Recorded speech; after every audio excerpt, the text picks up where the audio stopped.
നമ്മൾ തളരുമ്പോ ഒരാളും നമ്മളെ തേടി വരില്ല. നമ്മൾ തകർന്നിരിക്കുമ്പോ അവർ അപ്രത്യക്ഷമാവും.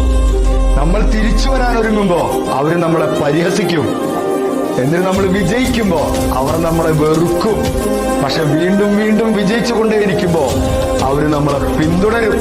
നമ്മളെ ഒരാളെ അടിക്കുന്നുണ്ടെങ്കിലേ അടിക്കുന്ന ആളുടെ മുകളിൽ കൂടെ പറക്കണം. അപ്പൊ ആ അടി നമുക്ക് ടാറ്റ തരുന്നത് പോലെ തോന്നും.